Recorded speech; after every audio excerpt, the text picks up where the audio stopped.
Hey there YouTube, this is the Redstone Warrior here, reporting on my basically completed CPU.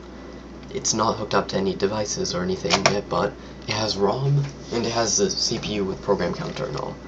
It doesn't have RAM yet, it's not hooked up, but it's there and ready to be hooked up whenever I get around to it. Basically, I put this CPU on top, or sorry, the PC on top. I made a ROM unit, which is just really a bunch of compressed muxers. It's not as much memory as I'm going to have, but it's a good number. And I made a giant bus for the inputs of the instructional inputs. I put it in the sandbox environment, as you can see. Over there's the 32-bit adder prototypes, and it's fairly big, but I'm not sure, but I think it might still be smaller than the Internet for the Win's CPU, even with the ROM. So, yeah, maybe. Basically, this bus takes the instructions from the ROM, which are hardwired in. You place a torch to say yes or no for each one. The Internet FTW has a very nice... He has a couple links to the website where you can find out what each instruction does. But basically, I'm going to try to explain the architecture of the machine in this one and maybe demonstrate it. Okay, so basically, here's how it goes. You have the instructional inputs, and they scatter all around the machine. Some of them go straight to the ALU, some of them go to registers, some of them get determine whether or not the registers will be set. Yeah, there's a bunch of different functions for each one. So basically, you have the two registers, A register and D register, and they just hold a value. That's all they do, and they change it whenever they're told to.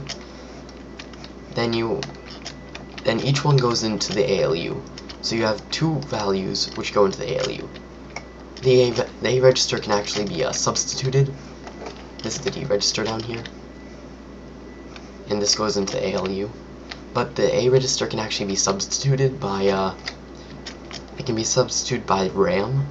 So you could input RAM instead of the A register into the ALU, which allows for you to have memory. And you determine which memory you're importing by it's actually determined by the value of the A register. So basically, you're taking the value in the A register, finding that memory address, and then outputting it. So those two values go into a muxer. It chooses whichever one it wants, and then it outputs the ALU. The ALU outputs to the A register and the D register. It also outputs the memory, which would be RAM in this case. The A register can also have a direct input from the instructions because it's used for branching. So I can basically say A register equal this in the instructions. The A register value also goes up to the program counter so that it can branch, meaning that if the program wills it, it can set a value to the A register and then it can jump to that instruction if the program wills it. That's how this works. Is the clock on? Just when I turned that off.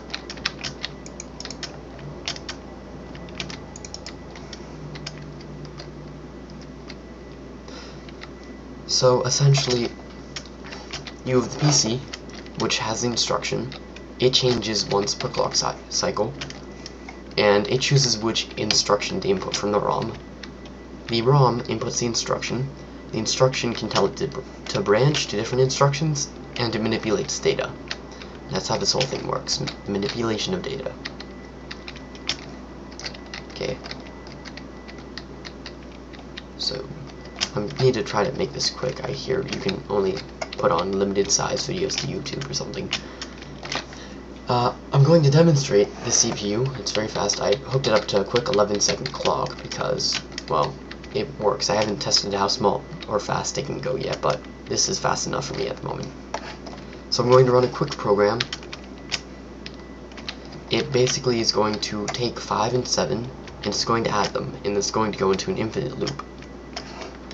Now the reason this is considered a full computer that can make games and all, if you have all the correct RAM, ROM, inputs, outputs, is because the ALU has many more functions than just addition and subtraction.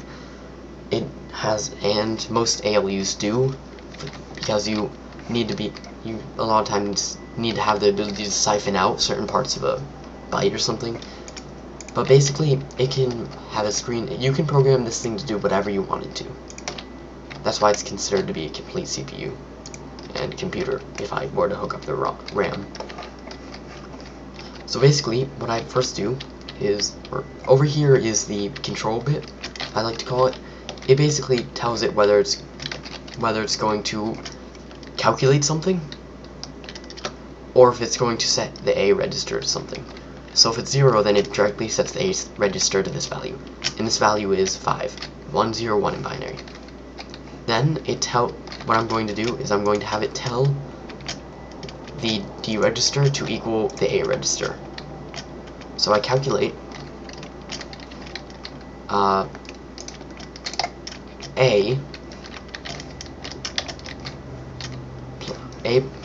A register, and I'm going to set D equal to the output, so D equals A register at this point. Then I'm going to set the A register to 7, I already did it here, 1, 1, 1 in binary. So A equals 7 and D equals 5 at this point. Then what I'm going to do is I'm going to tell it to add the two numbers. So calculate D, A, addition, so add D plus A, and then send it to the D register. So the D register now equals 7 plus 5. And then I'm setting the A register to instruction number 6. Well, it's instruction number 5, but since there's instruction 0, you can call it number 6 if you want.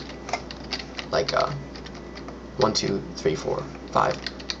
I'm setting A to number 5, and I'm telling it to jump to instruction number 5, which is the one I'm on right now. So there's 5 instructions above this, so this equals instruction number 5, since 0 is an instruction. So once this jumps, it will jump straight to this instruction, because that's what the A equals, and then it will jump again, and jump, and jump, and jump, and it will basically be an infinite loop. So D will have the answer for an eternity.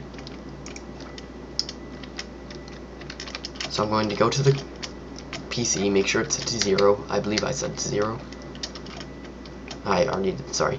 I'm going to go to the clock and take off the brakes and let it go. Need to make a better access to the clock than I have right now. So, break off. So let's go to the A register. Let's watch it. The first thing it should become is 5. 1, 0, 1. Then the D register should become 5.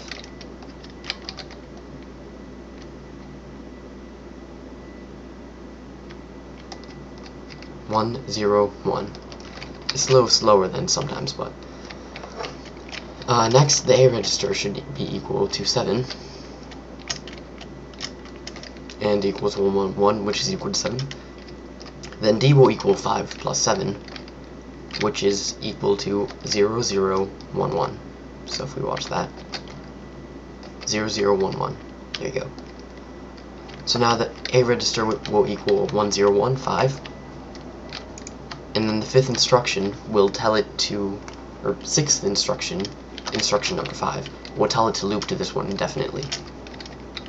So if you were to go to the PC, it will equal 5, and it will always equal 5 from now on.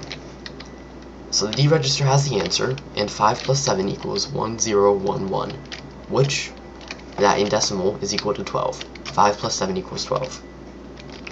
Okay, that's it for my quick demonstration. This is the Redstone Warrior saying thanks for watching, and more to come.